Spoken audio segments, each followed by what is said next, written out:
terakhir Ramadan. Kita buat petikan terbaik untuk Ramadan kali ini. Malam ni start 10 terakhir Ramadan.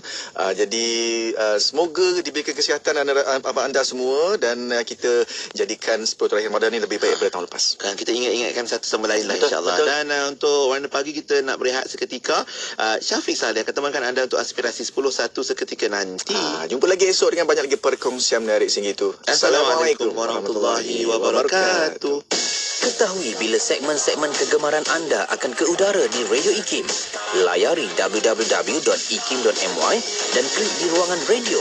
Terdapat juga info-info menarik mengenai personaliti-personaliti Radio IKIM. IKIM, Inspirasi Inforia Islami. Inspirasi Inforia Islami. Semuanya di IKIM.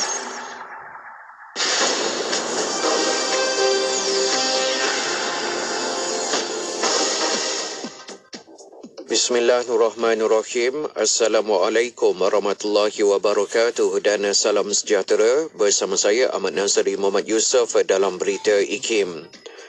Aktiviti membaca dan menghayati Al-Quran dalam kalangan belia perlu diperbanyakkan bagi melahirkan modal insan masa depan yang berkualiti, berdaya tahan serta memiliki sahsiah kukuh melalui pengamalan nilai-nilai kitab suci tersebut.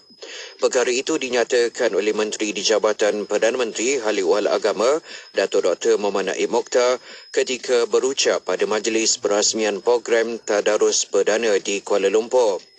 Ujar beliau, antara pendekatannya ialah melalui penganjuran program Tadarus Perdana yang dilihat berupaya melahirkan generasi kali cabaran masa depan. Program bertemakan Al-Quran Pembimbing Belia Al-Falah Peneraju Negara Madani itu adalah acara tahunan sempena sambutan Nuzul Al-Quran Anjuran Jabatan Kemajuan Islam Malaysia JAKIM dengan kerjasama Universiti Malaya UM di Auditorium Kompleks Perdana Siswa Universiti berkenaan yang disertai oleh 330 mahasiswa. Beralih pula ke laporan selanjutnya. Keputusan memperluaskan bantuan e-dompet 2023 kepada semua mahasiswa yang berkelayakan menunjukkan bahawa pihak kerajaan mendengar suara mahasiswa selain menyedari golongan berkenaan perlu dibantu tanpa mengira kumpulan umur. Jururus Setiausaha Agung Majlis Perundingan Pelajar Kebangsaan MPPK Rashidan Muhammad Hassan berkata pemberian inisiatif itu relevan sejajar dengan ambilan kemasukan mahasiswa ke universiti yang bukan sahaja terdiri daripada mereka berumur 18 hingga 20 tahun, sebaliknya ada juga melepasi peringkat umur tersebut. Pusat Pemeriksaan Kenderaan Berkomputer Puspakom menganjurkan kempen pemeriksaan kenderaan sukarela secara percuma kepada semua pemandu dan pemilik kenderaan persendirian bermula pada hari ini hingga 20 April sebagai langkah memastikan keselamatan pemanduan pada Hari Raya Aidilfitri. Menurut Ketua Pegawai Eksekutifnya, Muhammad Syukur Ismail, pemilik kenderaan yang ingin mendapatkan pemeriksaan secara percuma boleh hadir secara terus ke mana-mana cawangan Puspakom di seluruh negara kecuali Shah Alam Selangor, Taman Bukit Maluri Kuala Lumpur dan Pasir Gudang Johor dari 8 pagi hingga 5 petang. Kisah 4 beradik yang menumpang kasih ibu saudara selepas keadaan ibu mereka kritikal di hospital akibat diserang angin hama mendapat perhatian pelbagai pihak. Terbaru, pihak Majlis Agama Islam dan Adat Istiadat Melayu Kelantan MAIK menerusi Pegawai Agian Zakat Ikhwan Mat Yasin Elias Hashim menyerahkan sumbangan RM3,000 kepada anak Nuriza Hussein. Sementara itu, Ikhwan berkata pihaknya mengetahui kisah Muhammad Alif Muhaimin Abdullah 12 tahun dan 3 adiknya iaitu Nur Dania Arisha, Nur Iwanina Afina dan Muhammad Fayad Zakwan menerusi salah sebuah akhbar dan kemudiannya mempertimbangkan bantuan bersesuaian untuk mereka. Sekian saja berita IKIM untuk edisi 10 pagi ini. Assalamualaikum warahmatullahi wabarakatuh dan teruskan kesetiaan anda bersama IKIM Inspirasi Inforia Islami. Laporan berita tadi dari sumber bernama Masalah pendengaran dalam kalangan kanak-kanak. Adakah anda yakin anak anda boleh mendengar dengan baik? Masalah pendengaran adalah kecacatan yang tidak kelihatan dan kurang disedari sekiranya berlaku dalam kalangan bayi dan kanak-kanak. Ketahui status pendengaran anak anda melalui ujian saringan pendengaran. Ujian saringan pendengaran boleh dilakukan untuk semua peringkat usia seawal kelahiran. Ianya mudah, pantas dan tidak menyakitkan. Pengesanan dan pemulihan awal dapat membantu perkembangan pendengaran, pertuturan dan minda anak anda. Ibu bapa, bantulah anak anda. Jangan berlengah. Peka dengan deria pendengaran anak anda. Kunjungi fasiliti kesihatan berhampiran yang menawarkan pemeriksaan pendengaran.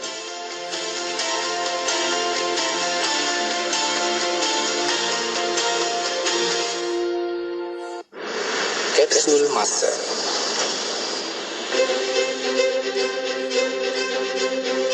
Pada 20 September 2012, Pejabat Mufti Wilayah Persekutuan, Universiti Kebangsaan Malaysia UKM dan Jabatan Kemajuan Islam Malaysia JAKIM telah bekerjasama menganjurkan seminar akidah peringkat kebangsaan bertempat di UKM Bangi Selangor.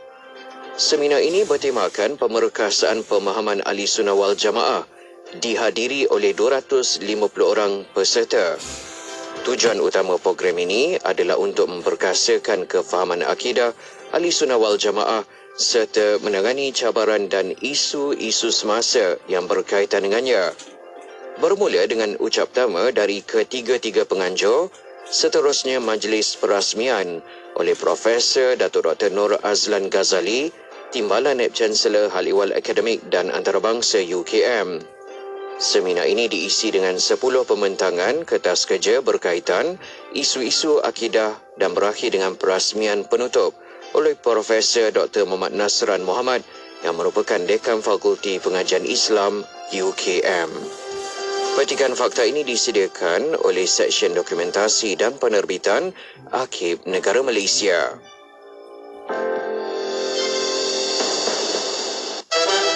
Kapsul elak pembaziran makanan ini dibawakan kepada anda oleh KDEB Waste Management. Tahukah anda terdapat dua jenis sisa makanan? Pertama, sisa makanan yang boleh dielakkan. Sisa jenis ini ialah sisa makanan yang tidak berjaya dihabiskan dan kemudiannya dibuang. Keduanya, sisa makanan yang tidak boleh dielakkan. Jenis kedua ini pula ialah sisa makanan yang tidak boleh dimakan. Misalnya, kulit buah-buahan, tulang-tulang, kulit ayam, batang sayur dan sebagainya. Semua sisa makanan ini perlu diuruskan dengan baik. Bagi sisa lebihan makanan, anda perlu pastikan ia ditapis bagi mengurangkan jumlah air dalam sisa tersebut. Bagi sisa makanan yang tidak boleh dielakkan pula, anda boleh mengumpulkannya untuk dibuat baja kompos. Dalam hal ini, pelajarilah kaedah membuat baja kompos. Baja yang terhasil itu boleh digunakan untuk tanaman atau pokok bunga anda. Jika ada lebihan baja, anda juga boleh berikan kepada jiran anda. Kapsul elak pembaziran makanan itu tadi dibawakan kepada anda oleh KDEB Waste Management. Alhamdulillah, kenyangnya mak. Tapi banyak makanan ni. Buang je lah kan? Lain kali membeli biar berpada-pada. Membazir ni. Baiklah mak.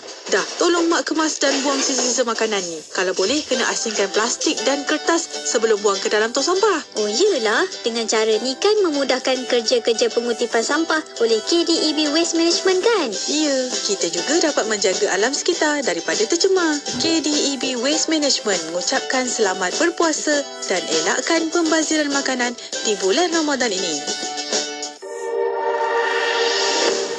Sajian rancangan terbaik dengan pelbagai pengisian maklumat ilmiah yang bermanfaat seperti Persona di Zara, Syara at IKIM, Syariah dan Perundangan, Emas at IKIM, Kevin Bertanya, Islam dan Sains, Tahsinul Ibadah, Resolusi, Tarbiyah, Tadabbur dan Bacaan Surah Al-Kahfi.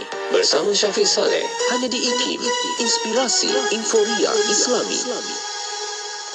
Selami ilmu untuk kehidupan kita seharian bersama Syafiq Saleh di Aspirasi 10.1. IKIM, Inspirasi Inforia Islami. Bismillahirrahmanirrahim. Assalamualaikum warahmatullahi wabarakatuh. Selamat pagi kepada anda. Saya Syafiq Saleh.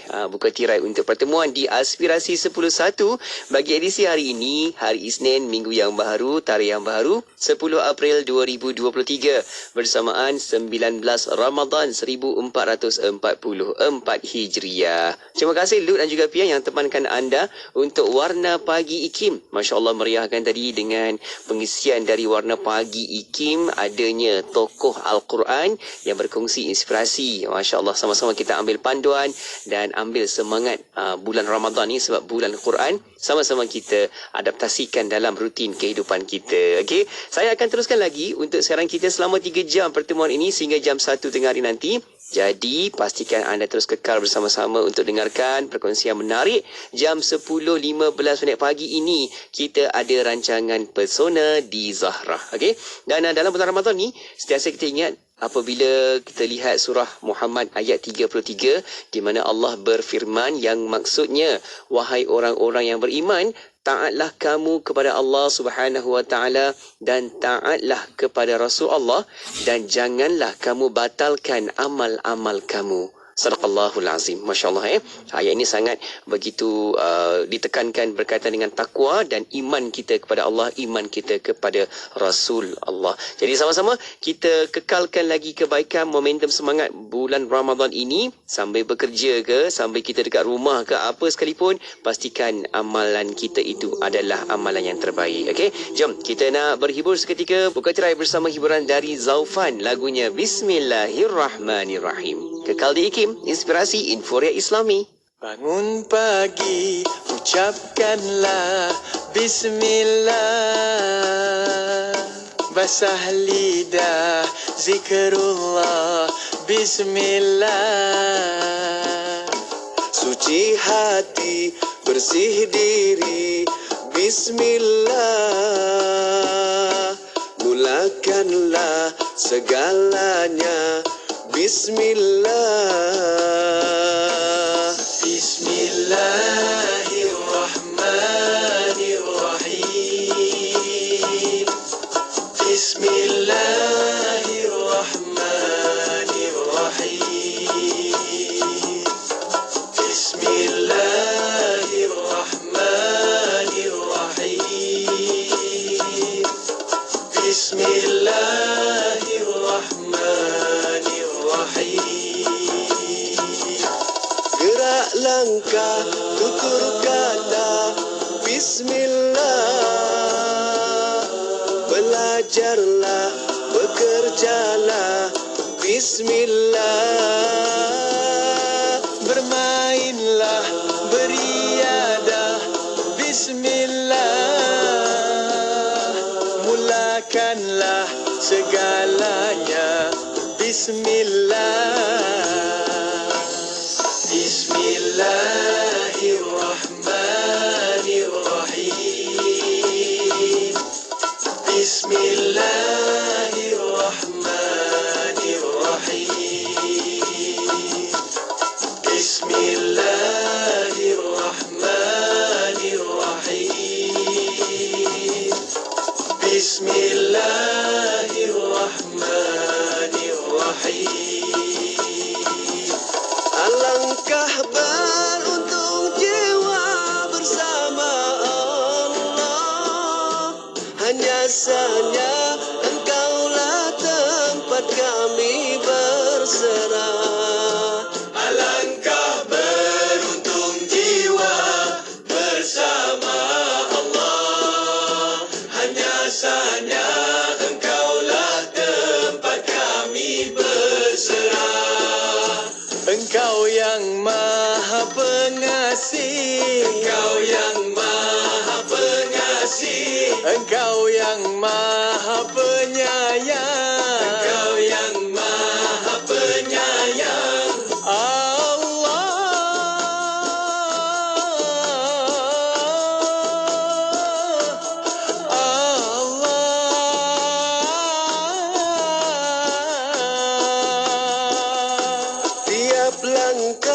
Tiap kata, tiap nafasku, ku mula dengan namamu, hanya padamu.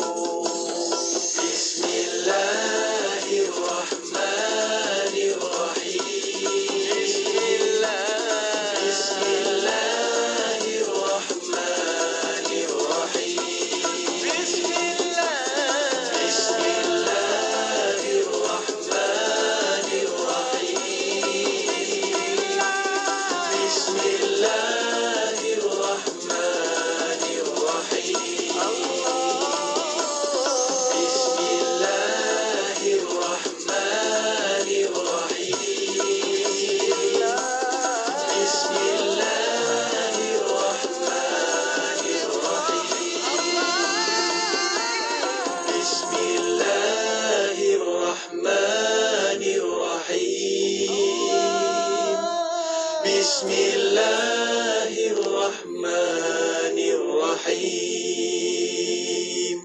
Selamat menyambut bulan Ramadan yang mulia, bulan yang penuh keberkatan.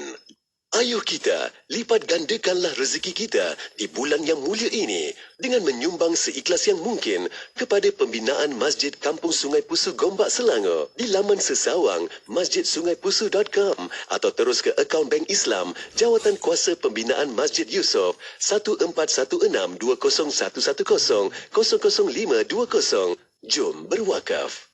Dan kami kurniakan lagi kepadanya, keluarganya, dengan sekali ganda ramainya sebagai satu rahmat dari kami dan sebagai satu peringatan bagi orang-orang yang berakal sempurna supaya mereka juga bersikap sabar semasa ditimpa malang. Surah Sad ayat 43. Bersama-sama Ustaz Muhammad Abdullah Al-Amin membawakan perkongsian ilmu dan panduan kekeluargaan menerusi rancangan Pesona di Zahra. Orang perempuan macam tu cerewet tak? Tak semestinya. Kalau kita berurusan dengan orang mata, jangan kecil hati. Yang bersiaran setiap hari Isnin jam 10.15 pagi. Keluarga adalah tempat di mana kehidupan dimulai dan cinta yang tidak pernah berakhir.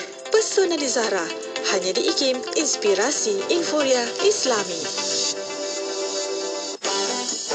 Dalam bab kerja, memang kita nak kerja kita dulu yang cepat siap dan selesai. Namun, tiba-tiba kawan pula yang datang minta tolong. Dah kita rasa kerja kita terganggu. Jangan begitu. Amalkan konsep bahu ke bahu. Tolong-menolonglah dalam bekerja kerana kita tidak tahu bila hari terdesak kita dan ketika itu kita perlukan pertolongan orang lain. Hari ini kita tolong orang, insya-Allah esok orang tolong kita pula. Pesanan khidmat awam ini daripada saya, Siti Rohani Surani untuk Radio IKIM, Inspirasi Inforia Islami. Negeri Sembilan, 102.7 FM. Inspirasi Inforia Islami hanya di Radio IKIM. Saya Syafiq.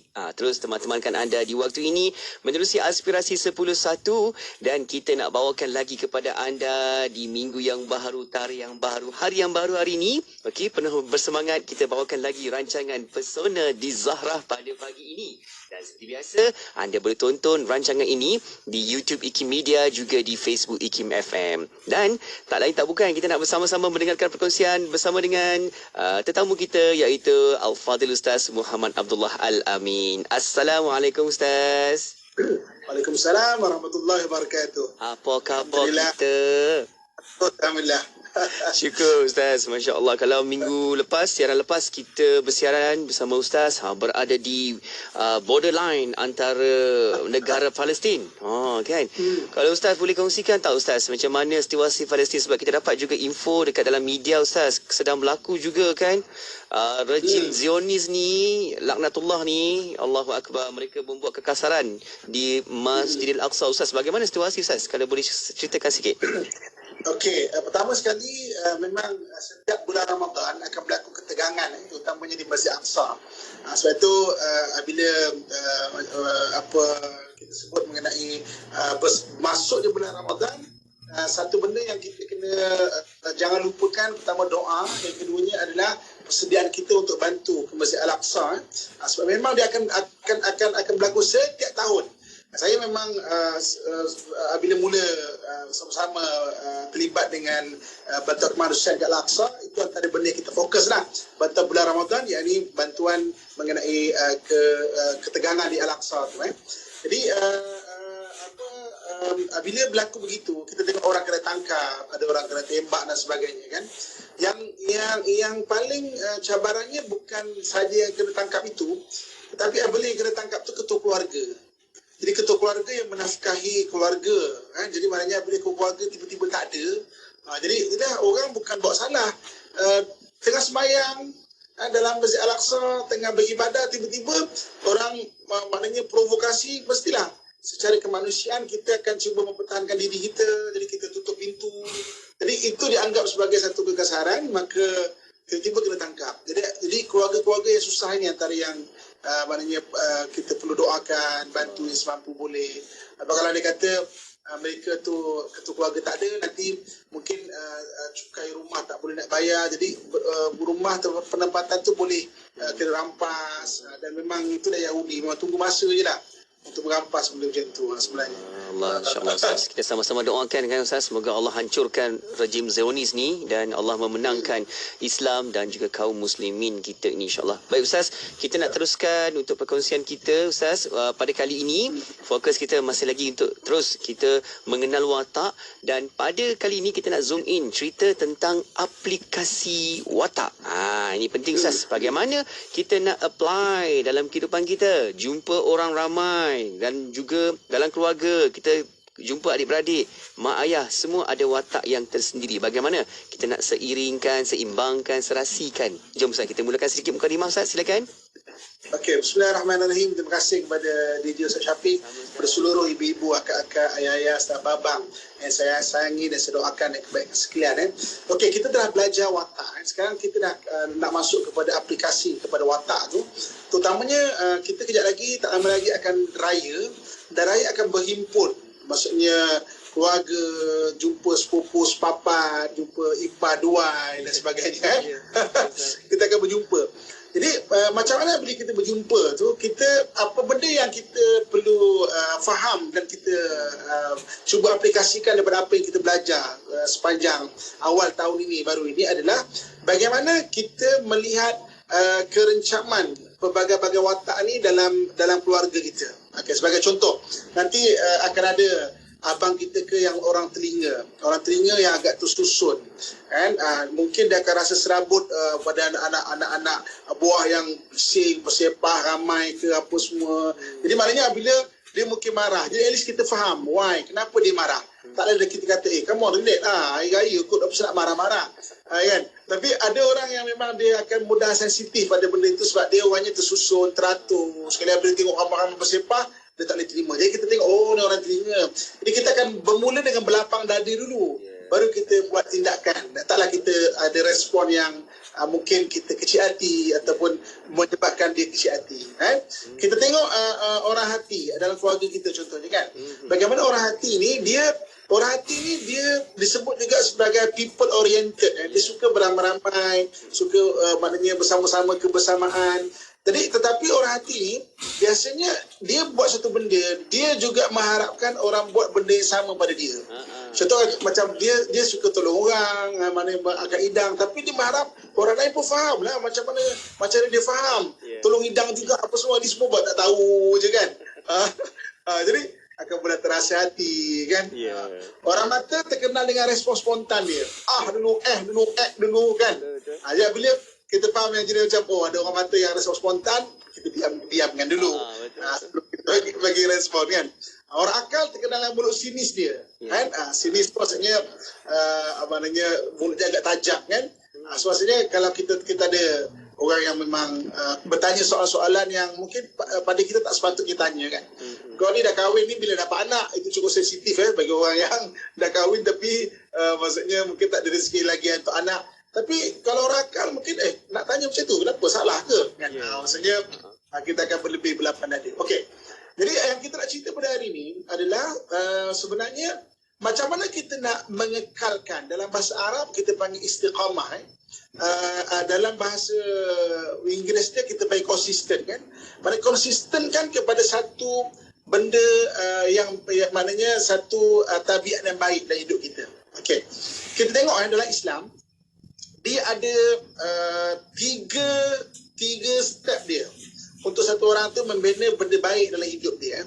Maknanya 3 step dia. Yang pertama kita panggil step pembinaan. Macam mana suatu sifat tu dibentuk. Contoh macam menyapa contohnya. Disuruh kita untuk selalu menyapa.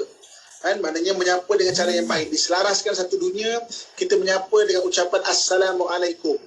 Malahan boleh pahala lagi kalau kita menyapa Assalamualaikum. Sambil-sambil kita menyapa dengan cara yang lain lah. Tanya khabar, macam mana keadaan sekarang. Menyapa itu satu benda yang digalakkan oleh Islam sebab dia menjadikan ukhuwah. Okey, pertama sekali, bila kita faham watak kita, kita kena tahu, kita kena jaga. Sebagai orang akal contohnya, dia mulut agak sinis. Dia kena faham tau, ada benda tak kena jaga untuk ucapkan. Benda-benda sinis ya. So maksudnya sebagai orang akal, maksudnya Jangan tanya benda-benda sensitif. Dan kita kena tahu apa tu sensitif bagi orang lain. Okey, begitu juga dengan orang mata. Orang mata ada respon spontan. Jadi pembentukan cara tu dalam Islam disuruh kita bentuk. Menyapa contohnya kan. Contoh buat baik, bersedekah, maknanya membantu orang kan. Okay. Bila kita dalam tempoh pembentukan untuk kita buat benda baik, akan ada ujian. Ujian inilah yang akan menyebabkan kita kekal tak jadi buat benda baik ataupun tak.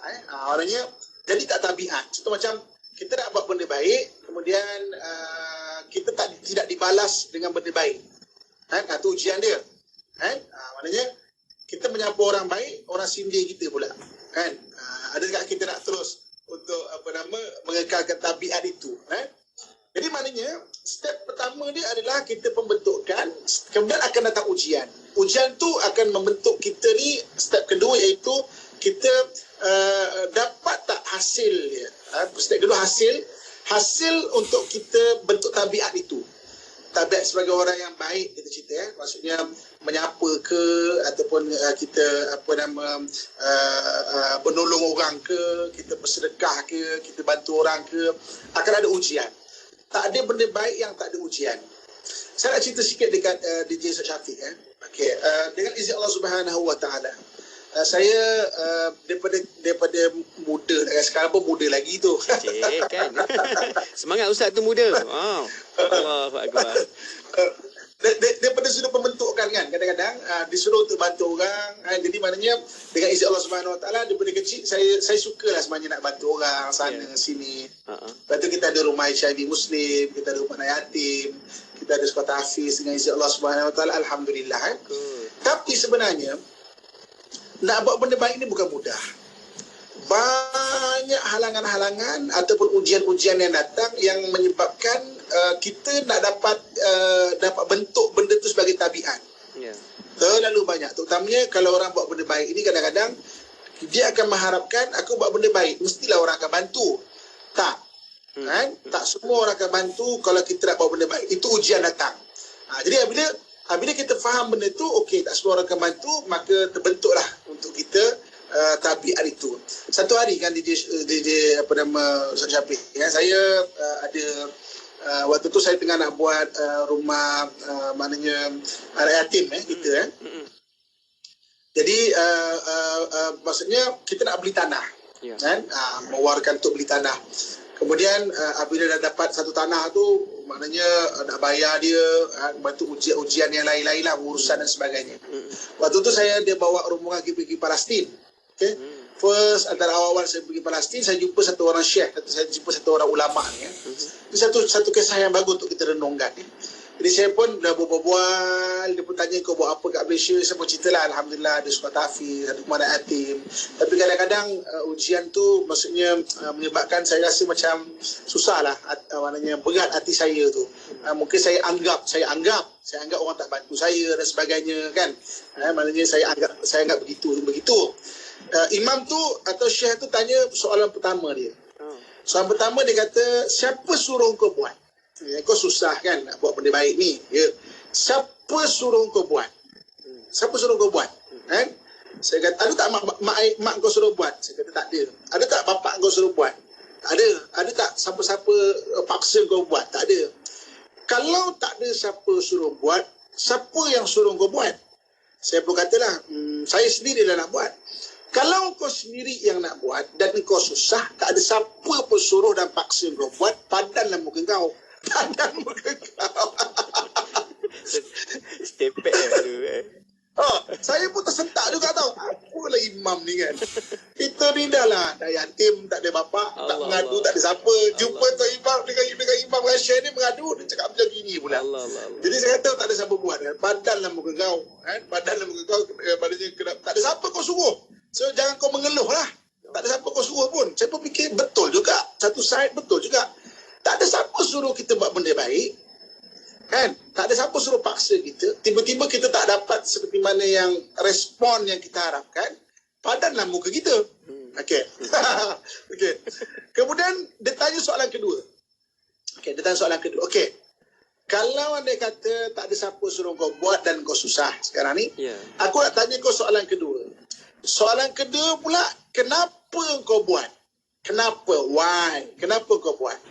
Saya pernah, saya fikir, saya kata saya buat sebab nak bantu orang, sebab kerana Allah lah. Saya buat kerana Allah Subhanahu Wa Taala. Kan?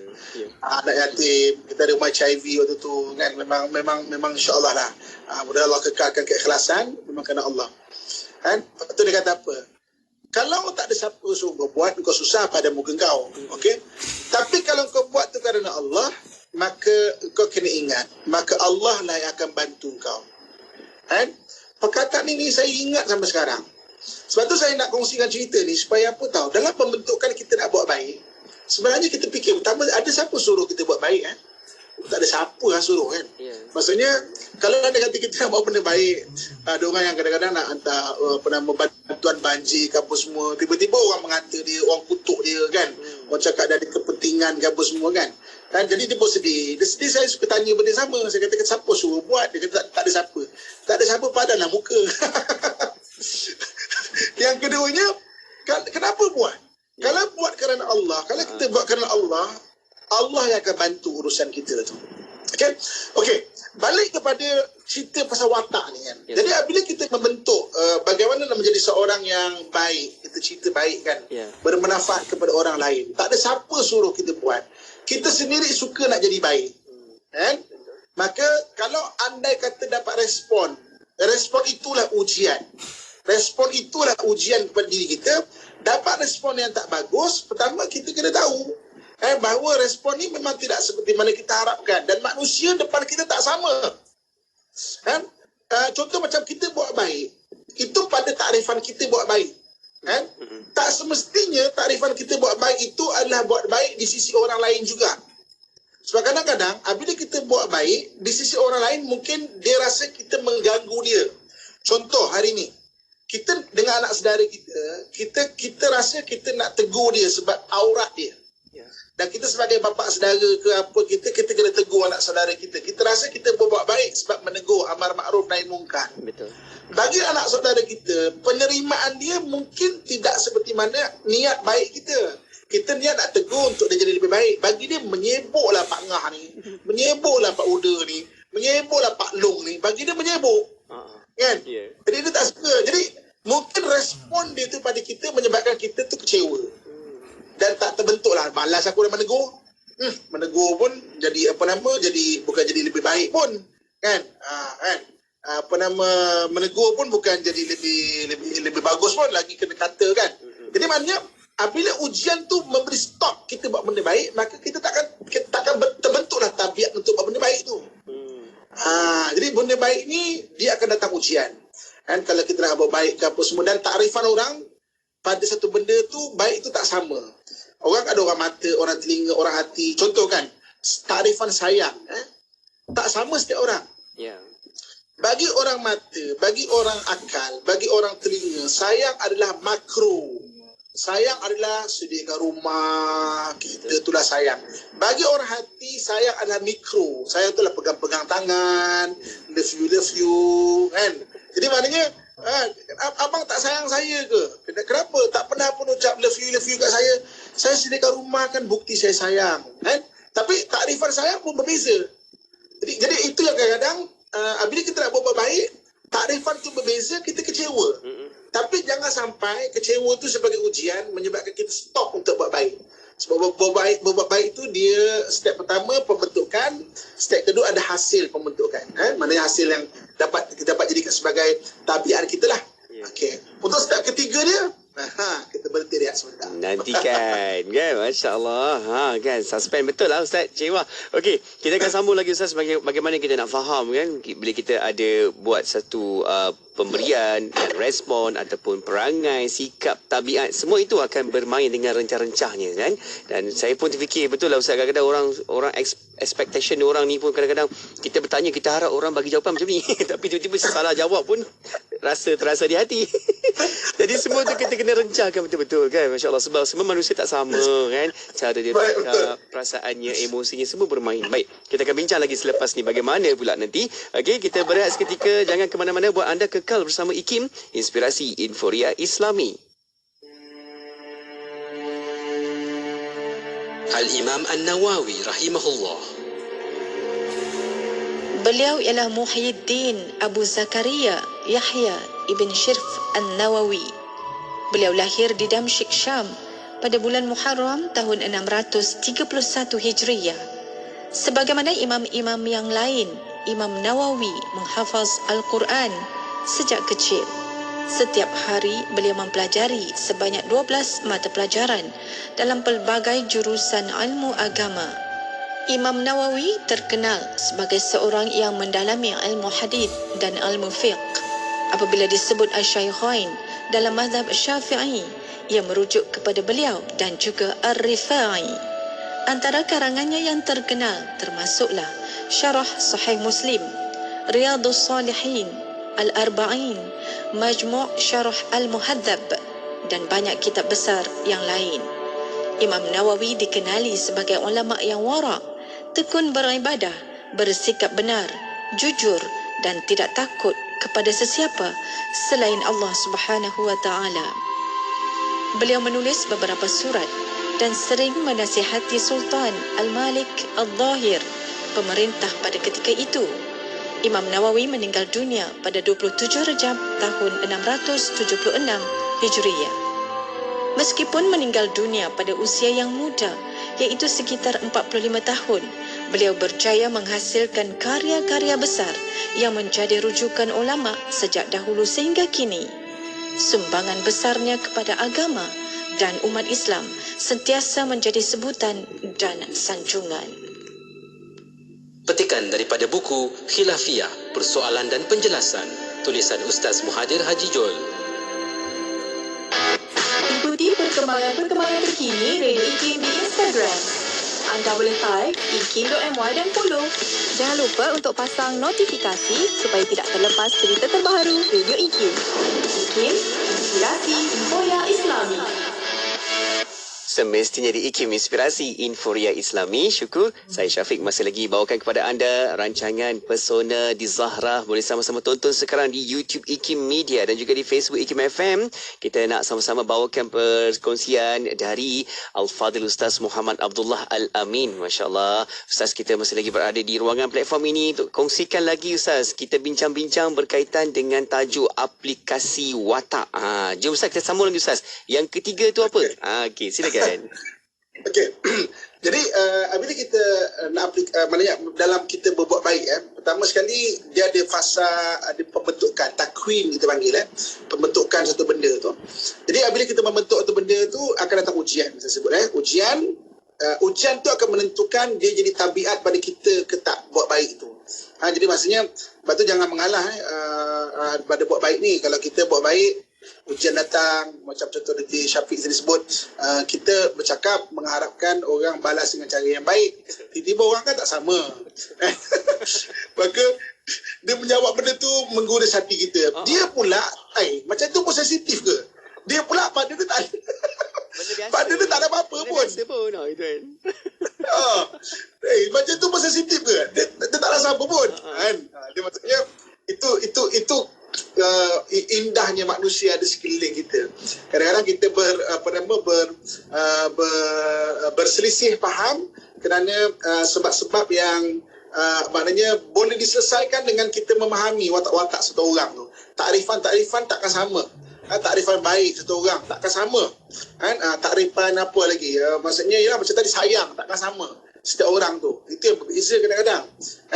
Jadi bila kita faham. Jadi maknanya kita nak buat baik, takwin peringkat pertama kita pembentukan sifat-sifat yang baik, kemudian ada berlaku ujian, kemudian ujian tu pergi kepada bentuk kedua iaitu berjaya tak kita wujudkan satu tabiat ataupun kebiasaan untuk buat benda baik. Kebiasaan menyapa, Assalamualaikum, kebiasaan menyapa kan. Kebiasaan kita bersedekah contohnya, kebiasaan kita untuk membantu orang, kebiasaan kita untuk memudahkan urusan orang lain. Itu adalah tabiat atau kebiasaan. Okey. Kemudian untuk kita pergi kepada step ketiga dipanggil istiqamah. Istiqamah ni daripada step kedua iaitu pembentukan telah selesai, ada hasil dia, pembentukan dah ada hasil dia, pembentukan kedua, kita akan berlaku ujian lagi dalam kehidupan kita. Hidup kita ni kan penuh dengan ujian. Turun naik nafas kita adalah ujian. Ujian ini untuk kita tengok Allah datangkan, adakah kita istiqamah pada amalan? Untuk dapat istiqamah, step ketiga atau bahagian ketiga kita istiqamah. Sebagai contoh, okay, saya bagi contoh kepada kita semua. Okay, kita disuruh banyak bersedekah. Kita disuruh untuk banyak bantu orang lain. Okay, maksudnya kita bantu orang, peringkat permulaan, peringkat pembentukan.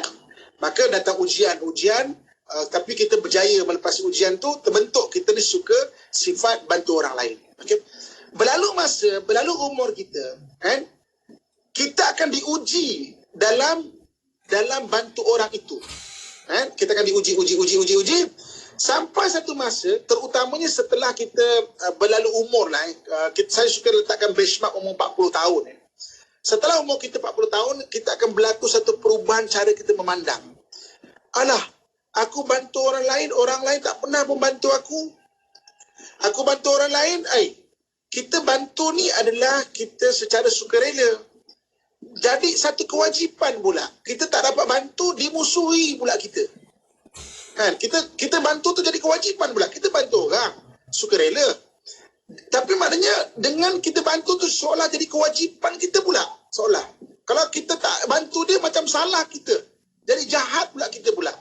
Kan? Jadi maknanya ujian-ujian itu akan berlaku dalam hidup kita. Kita bantu, kita pula yang kena aniaya. Kita bantu jamin orang pada pinjaman bank dia. Kita pula kena blacklist. Kita pula kena kejar bank. Kan? Orang tu tak tahu tak ke mana, sengih. Lepas tu dengan kita tak angkat telefon pun tak angkat. Kan? Maknanya berlaku ujian. Ujian ini kalau tak ya akan menyebabkan kita balik kepada takut pertama, iaitu hilang seolah-olah kosong. Kena bentuk balik untuk membentuk sifat itu. Kita akan rasa tak berbaloi untuk buat baik itu. Contohnya, kita akan rasa macam, kenapa aku boleh baik dengan orang tak pernah buat baik kepada aku pun. Itu ujian yang akan datang. Jadi kalau dia kata kita lepas ujian tu, kita akan istiqamah kepada amalan. Okey, saya nak bagi contoh kepada sedikit pengalaman yang saya lalui. Abang-abang, ayah-ayah, kakak-kakak lagi kaya pengalaman daripada saya dalam membuat apa saja bentuk pun. Okey, saya dengan izin Allah Subhanahu Wa Taala ada bot kecil-kecil lah ya. Kan, bot tu sebenarnya untuk bantu orang banjir macam tu lah dengan izin Allah Subhanahu Wa Taala. Okey, jadi bila banjir kadang kita turun sendiri suka untuk bantu orang. Tapi kadang-kadang kan ada yang kita bantu orang kita tak cukup tangan. Contoh macam lebih spesifik, contoh banjir tahun lepas yang berada di sekitar Selangor. Tak cukup tangan, bomba pun tak cukup tangan, jabatan-jabatan lain pun tak cukup tangan, tak cukup bot sebab ramai sangat dah. Memang banjir rata-rata tempat Shah Alam, Puchong, apa pun dan sebagainya lah. Saya dulu kan rumah HIV saya pun tenggelam juga. Semua dah pesakit-pesakit naik tingkat 2 dah. So kita uruskan makan untuk diorang. Dah habis barulah saya pergi round kampung kan. Okey, maknanya tolong orang, ada bayi, ada baby, ada orang tua dan sebagainya. Bomba pun dah tak cukup dah, bot apa semua kan. Okey. Ada yang terima kasihlah, alhamdulillah. Terima kasihlah datang. Oh tak apa naik pakcik. Terima kasihlah nak. Kadang-kadang ada orang tak kenal lah, dah gelap-gelap kan malam kan. Tak kenal lah kita ustaz ke apa kan. Terima kasihlah. Ada yang datang, dah 8 jam kami tunggu ni. Apa lambat sangat ni? Alamak. Slow betul lah operasi ni. Kalau ikut hati macam nak patah balik je bot tu. Kalau ikut hati lah kan. Macam nak patah balik je. Okey. Balik pada apa kita bincang pada hari. Kadang-kadang kita membina satu buat benda baik. Datang ujian. Terbentuk. Dan terbentuk alhamdulillah. Datang ujian lagi nak tengok istiqamah ataupun tidak. Kita buat benda baik. Kadang-kadang kan. Kita buat benda baik sukarela, tapi jadi macam kewajipan pula. Kalau kita tak buat benda baik itu jadi salah pula. Tak tolong orang tu macam seolah kita ni jahat pula. Kita bukan buat jahat kat dia. Cuma kebetulan hari ni kita tak mampu untuk tolong dia, kita jadi jahat untuk tidak tolong dia. Jadi akhirnya kita kata apa benda lah aku ni buat baik. Nampak tak? Itu nilaian untuk istiqamah. Okey. Jadi sebab itu ibu kakak tuan-tuan sekalian. Macam mana cara kita nak beristiqamah ataupun konsisten dan buat satu amalan setelah datang ujian kedua dalam hidup kita. Ujian pertama tadi untuk membentuk, kan, untuk kita ada tabiat. Ujian kedua untuk kita terus istiqamah dalam hidup kita buat benda itu. Terus istiqomah untuk buat benda itu. Kawan-kawan saya banyak juga pengasas-pengasas rumah kebajikan. Bantu orang, bantu anak orang. Yang maknanya ada masalah dadah lah, ada masalah sosial dan sebagainya. Tapi kadang-kadang, dia bantu anak orang, dia pula kena masuk lokap, kena tuduh macam-macam. Maksudnya, ada yang macam tu. Tapi Alhamdulillah, sebab dia memang orang yang tak buat benda macam-macam, banyak lepas lah. Alhamdulillah. Tapi nak cerita, bila berbual sesama kita, kan, ada cakap, rasa macam tak berbaloi lah Ustaz buat benda baik ni. Kita pula yang maknanya kena macam-macam. Tapi saya faham, itu adalah ujian dia untuk terus istiqomah. Dan kebanyakan, kalau berjaya, dia akan terus istiqomah untuk buat benda baik. Walaupun ujian-ujian itu datang, yang dia rasa tak berbaloi untuk dia buat benda baik. Okey. Macam mana cara kita nak rasa berbaloi itu? Itu yang kena ada kefahaman agama. Macam mana keikhlasan. Kita buat kerana Allah, bukan kerana manusia. Saya cakap mudah, saya faham. Tapi bukan mudah untuk diamalkan. Untuk istiqomah kan ingat Allah kan. Itu yang kadang-kadang saya pernah sebut ke orang yang sabarlah. Innallaha ma'as-sabirin. Sabar. Apa birin-birin? Birin-birin. Kita kena marah balik. So kita faham. Allah. Kan? Cakap ikhlas kerana Allah mudah. Nak buat itu memang dia perlukan usaha. Tapi ingat, usaha itulah yang akan dinilai oleh Allah Subhanahu Wa Taala. Kan? Allah sebut laha makasabat wa alaiha maktasabat. Bagi mereka apa yang mereka usahakan, bagi mereka apa yang mereka usahakan. Jadi hari ini kita belajar mengenai watak, kita aplikasikan watak, kita kena faham ujian-ujian yang datang dalam hidup kita. Sebenarnya untuk pertama, dapat tak kita bentuk secara pembentukan. Step kedua tu, kita bentuk, kemudian dapat tak dia berjaya tak hasil dia tu. Dan akan datang lagi ujian untuk dapat tak kita beristiqamah kepada buat satu benda yang baik. Jadi maksudnya, bila kita faham benda ni, inilah perjalanan dalam kehidupan kita, kita kena bersedialah. Bagi anak-anak yang kita sedang belajar, kita ajar anak kita kan, kita ajar anak kita, buat baiklah, pergi salam ke orang tua sana, salam. Orang tua kan, orang datang salam, hormat ke orang tua. Ajarkan dia juga untuk dia ada expectation. Tapi nanti kalau ada orang tua yang tak hormat kita pula, kita kena sabar. Ajar dia. Sebab apa? Alamak, saya salam orang tua tu pandang saya pun tak, dia buat tak tahu je nak salam saya, malas saya salam dah. Maksudnya, takut ada ujian tu, dia tak dapat membentuk tabiat itu, ataupun dia dah bentuk, dia tak dapat istiqomah untuk sampai akhir hayat dia tu. Bila berlaku ujian-ujian yang dia tidak rasa berbaloi itu buat benda baik itu. Sebab berbaloi itu kadang-kadang dunia tak perasan. Tetapi di dunia itu Allah balas dengan takdir yang baik kalau kita buat benda baik. Dekat akhirat Allah kita fahamlah. Lagilah Allah akan balas dengan benda yang lebih baik di syurga nanti dan sebagainya. Okay, kita berteriak sekejap sebelum kita buat kesimpulan. InsyaAllah. Baik, insyaAllah. Okey. Dan kita juga turut mendapatkan beberapa soalan-soalan di talian kita. Ustaz, ada sahabat kita yang berkongsikan soalan di dalam platform media sosial. Kalau yang tengah tonton sekarang di dalam Facebook, di YouTube, ada sahabat kita juga bertanya, Ustaz Amin, saya dari Kuantan, Pahang, nak bertanya, Ustaz, bagaimana nak berhadapan dengan seseorang yang wataknya memang kita tak suka, tapi terpaksa juga lalui. Nanti Ustaz berikan sedikit panduan bimbingan Ustaz kepada sahabat kita ni, insya-Allah. Baik, selepas berehat nanti Ustaz akan berikan panduan di situ. Okey, kita nak berehat seketika. Buat anda jangan ke mana-mana, teruskan kekal bersama IKIM dan kita akan berkongsi lagi menerusi dalam rancangan Pesona di Zahra. Kekal di IKIM, inspirasi Inforia Islami. Ramai pengguna-pengguna tak tahu apakah elektromagnetik yang harus pada kenderaan kita ketika kita menambahkan minyak di petrol station. So bila kita buka tap, pasang, masukkan nozzle, memang kita beli tadi RM50 minyak. So kita taruh, habis. Setitik minyak yang terakhir itu pun jangan diketuk. Kalau nak sangat, gantung aja, biar dia jatuh sendiri. Jika diketuk, dia mengatakan spark kepada tangki itu tadi tergantung dengan nozzle. Apabila spark ataupun recikan bunga api ini akan menyebabkan gas okten yang ada di dalam tangki itu tadi akan tembak, makan sambal recikan bunga api itu tadi, menyebabkan mudah meletup. Walaupun memang manufacturers in term of standard automotive engineering telah membuatkan satu dipanggilkan top cock yang safety dekat situ, malang tidak berbau. Hati-hati, bukan setitik boleh membawa 1 kilometer. Jadilah pemandu bijak, kocik selamat, jiwa selamat, harta selamat. Keselamatan diutamakan. Teruskan bersama IKIM, Inspirasi Euforia Islami. Dan kami kurniakan lagi kepadanya, keluarganya, dengan sekali ganda ramainya sebagai satu rahmat dari kami dan sebagai satu peringatan bagi orang-orang yang berakal sempurna supaya mereka juga bersikap sabar semasa ditimpa malang. Surah Sad ayat 43. Bersama-sama Ustaz Muhammad Abdullah Al-Amin membawakan perkongsian ilmu dan panduan kekeluargaan menerusi rancangan Pesona di Zahra. Orang perempuan macam tu cerewet tak? Tak semestinya. Kalau kita berurusan dengan orang mata, jangan kecil hati. Yang bersiaran setiap hari Isnin jam 10.15 pagi. Keluarga adalah tempat di mana kehidupan dimulai dan cinta yang tidak pernah berakhir. Pesona di Zahra, hanya di IKIM, Inspirasi Euforia Islami. Semestinya di IKIM, Inspirasi Euforia Islami. Syukur Alhamdulillah anda masih lagi bersama-sama dalam rancangan Pesona di Zahra.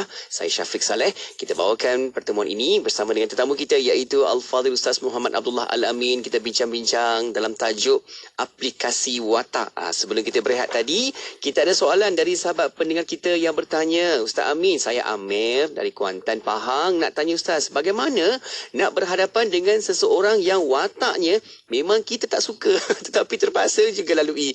Rasa di hati ni macam sakit sangat ni katanya bila bertemu dengannya. Jadi Ustaz macam mana nak buat Ustaz? Silakan.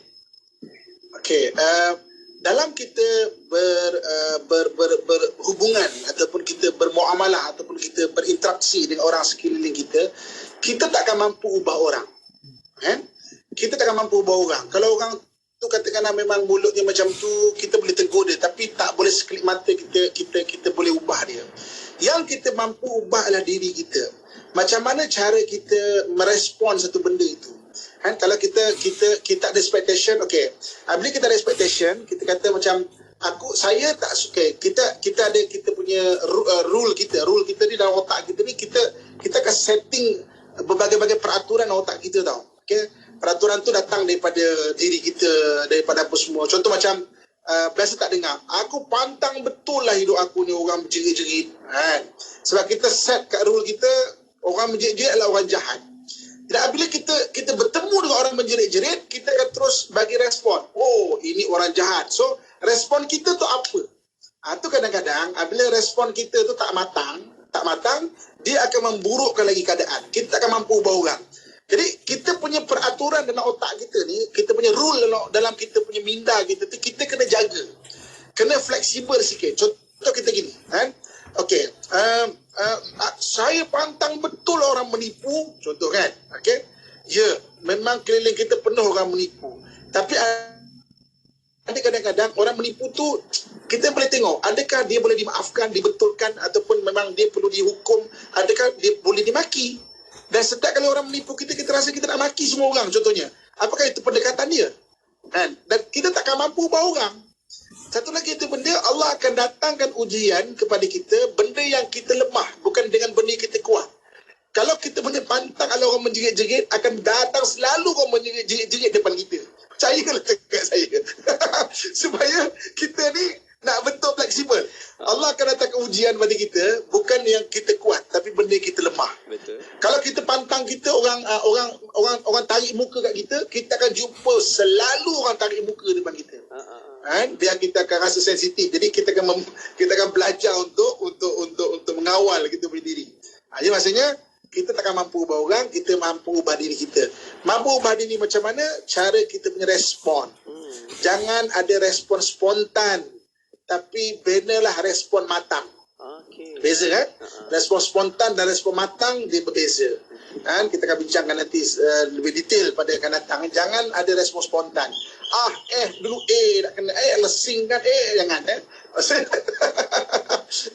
tapi respon matang. Ambil nafas, kira 1, 2, 3, 4, 5, adakah aku okey ke tidak? Tak, ambil nafas lagi, kira lagi. 1, 2, 3, 4, 5. Okey dah, baru respon. Jangan terus respon. Kan? Takut nanti jadi benda-benda lebih besar dan tak matang lagi ya. InsyaAllah itu dia kan. Perlu kita lihat kan Ustaz, bagaimana sesuatu respon kita, pergerakan, tindak balas kita, semua itu main peranan juga kan. Sebab tu ada kata-kata yang berpesan kepada kita, jangan buat kembali dengan apa orang buat kepada kita. Sebab bila kita buat, kita jadi macam dia lah. Kan? Ya, betul. Betul. Kita perlu ada watak kita ya Ustaz. Dia tak dengar pesona di Sarah. Kita yang dengar pesona di Sarah, kita ada kelainan lah sikit. Upgrade lah kan Ustaz. Takkan sama je kan. Upgrade lah sikit. Alamak kan. Masya Allah. Itulah sebenarnya kita harapkan ada peningkatan ya, supaya kita ada kebaikan selalu kita buat dan respon kita itu memberi kesan kepada orang. Harapnya macam tu. Kita yang boleh beri kesan baik kepada orang. Okey. Ustaz, sedikit kata-kata akhir dan doa di hujung ni. Silakan. Bapak, kakak, tuan-tuan, muslim-musliman yang saya sayangi dan saya doakan yang kebaikan sekalian. Okey, so jadi hari ini macam mana kita nak aplikasikan dan kita kena faham berbuat baik akan datang ujian. Kita nak baiki diri kita nak jadikan harmoni. Hari raya kadang-kadang semua orang mengharapkan hari raya pertemuan yang harmoni. Tapi kadang-kadang bila berlaku hari raya itu perselisihan-perselisihan, kalau tak ada respon yang matang, kita akan jadi sebagai orang yang akan bergaduh, bertengkar, masam muka pada hari yang mulia. So kita kena faham watak-watak orang tu berbeza, takrifan orang pada satu benda tu berbeza. Kan? Contoh macam hari ni kita balik kampung, semua sama-sama sibuk di dapur. Ada orang yang takkan sibuk di dapur. Dia kena disebut, tolong sini, baru dia pergi. Sebab baru dia gerak. Tak disebut tak bergerak. Ada yang sebut berapa kali pun tak gerak-gerak pun ada juga. Jadi orang tu berbeza. Okey. Maksudnya bila orang berbeza, kita faham benda tu, okey. So jangan maknanya terkesan dengan apa yang ada sekeliling kita. So kita biar ada respon matang, jangan respon spontan, insya-Allah. Kita akhiri dengan doa. Silakan Ustaz. A'udzubillahi minasyaitonirrajim. Bismillahirrahmanirrahim. Alhamdulillahirabbil alamin wassalatu wassalamu ala asyrafil anbiya'i wal mursalin wa ala alihi washabbihi ajma'in. Allahumma anfa'na bima 'allamtana warzuqna ilman nafi'a. Allahumma inna na'udzubika min qalbi la yakhsha wa min nafsin la tashba' min du'a'i la yusma' wa na'udzubika min ha'ula'i arba'. Wa sallallahu ala sayyidina wa maulana Muhammad wa ala alihi washabbihi ajma'in. Subhana rabbika rabbil izzati amma yasifun. Wassalamun ala mursalin walhamdulillahi rabbil alamin. Taqabbalallahu minkum. Minna wa minkum taqabbal ya karim. Amin. Amin. Terima kasih Ustaz atas perkongsian yang sangat bermanfaat, membuka hati jiwa kita macam mana untuk nak uruskan watak kita ini bersama perkongsian komunikasi dengan orang lain juga. Semua ini kita perlu bermuamalah dengan baik, dengan tenang, dengan seimbang. InsyaAllah Ustaz, semoga ini dapat jadikan panduan kepada kita semua Ustaz. Dan terima kasih Ustaz, kita akan jumpa lagi untuk siaran yang berikutnya. Semoga Allah peliharakan Ustaz di sana insyaAllah. Jaga diri baik-baik. Assalamualaikum. Assalamualaikum warahmatullahi wabarakatuh. Alhamdulillah. Terima kasih kepada anda yang sama-sama juga ikuti bual bercakap kita ini dan teruskan kekal bersama IKIM sebab banyak lagi perkongsian selepas ini. Ada yang nak lagi menghayati perkongsian berikutnya, boleh sama-sama ke YouTube dan juga ke Facebook IKIM FM sebab kita boleh hayati perkongsian sebaiknya di situ dan boleh tonton lagi rancangan Pesona di Zahra di platform media sosial Radio IKIM. Okey? Dan nak teruskan kekal bersama IKIM, banyak lagi perkongsian selepas ini. Hanya di IKIM Inspirasi Inforia Islami. Kuala Terengganu 100.2 FM. Siti, kamu ni kejap solat, kejap tak. Jangan buat main-main, Siti. Sibuk, Mak. Masa terhad sikit. Manakah nak rehat untuk makan lagi? Nak cuci makeup sebelum solat lagi? Dah tahu masa tu terhad. Carilah sesuatu yang memudahkan. Kamu tengok Sisa tu. Sempat aja dia nak bersih dan tanggalkan makeup sebelum wuduk. Dia pakai Hot Set Kosmetik Nuraisa, Mak. Nuraisa Kosmetik mesra wuduk tu. Habis tu, kenapa kamu tak pakai Hot Set Kosmetik Nuraisa juga? Nuraisa kan kosmetik mesra wuduk. Hospital Pakar Al-Islam, dahulunya dikenali sebagai KBMC, merupakan hospital pakar swasta terletak berdepan dengan Masjid Kampung Baru, Kuala Lumpur. Hospital ini ditubuhkan oleh ABIM sebagai satu program dakwah Bilhal sejak 1996. Misi penubuhan hospital ini untuk menyumbang terhadap penjagaan dan rawatan kesihatan yang berteraskan Islam dan cas rawatan berpatutan. Berkonsepkan hospital mesra ibadah, kami berusaha memberikan perkhidmatan terbaik dengan rawatan oleh doktor pakar yang berpengalaman. Ingat kaedah Islam, pencegahan bukan lebih baik dari pengubatan. Hubungi 03 2693 1007 atau lawan